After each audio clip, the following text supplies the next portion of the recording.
Vendredi 11 décembre 2020, chers internautes, ravis de vous savoir très nombreux à regarder cette autre édition de la revue de presse sur JDC Plus TV, dernière sortie de la semaine. En ouverture de cette sortie, le quotidien Le Jour qui fait savoir à ses lecteurs que plus de 7 milliards de francs CFA sont détournés chaque année dans le cadre des recettes collectées au niveau des péages routiers. Selon l'analyse du journal, la construction de 14 premiers postes automatiques dont la pose de la première pierre s'est faite hier jeudi 10 décembre par le ministre des Travaux publics Emmanuel Nganou Djoumessi devrait permettre d'éviter la perte de 50% de ses recettes. La suite de cette analyse est à lire en page 7 du quotidien Le Jour, parution de ce vendredi.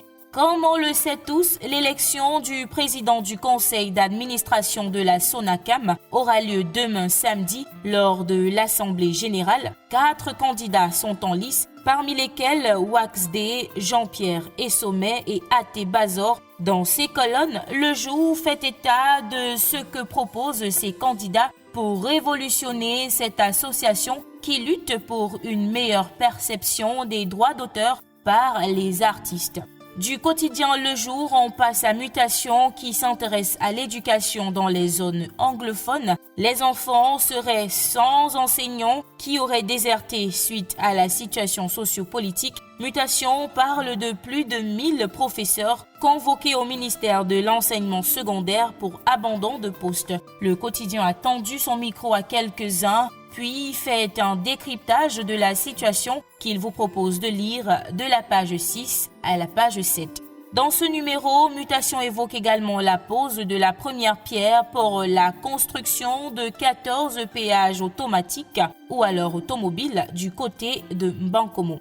Du côté du quotidien Le Messager, on fait un zoom sur la gestion des marchés dans la capitale économique Douala. Les commerçants, d'après ce que nous dit le journal de Feu Pius Ndiaye, seraient sur le pied de guerre. Beaucoup contestent les résultats de l'élection de leurs représentants au sein du comité de gestion des 10 marchés. Pour en savoir davantage, lire la page 4 du Messager, édition de ce vendredi.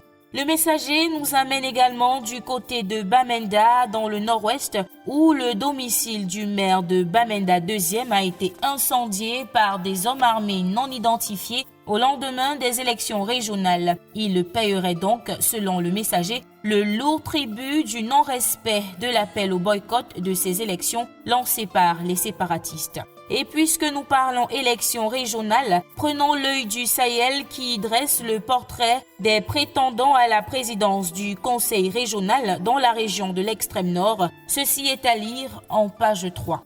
On referme cette édition de la revue de presse en sport avec Cameroun Tribune qui titre en grande une « Préparatifs du CHAN 2021, le rythme est bon », constat dressé hier jeudi par le Premier ministre chef du gouvernement Joseph Diangoutè qui visitait les sites de la compétition à Yaoundé. Il a invité les autres acteurs impliqués à redoubler d'efforts en vue de livrer les travaux dans les délais. Et c'était tout pour la revue de presse de ce jour. Merci d'avoir regardé. Surtout, passez un très bon week-end. À nous revoir lundi.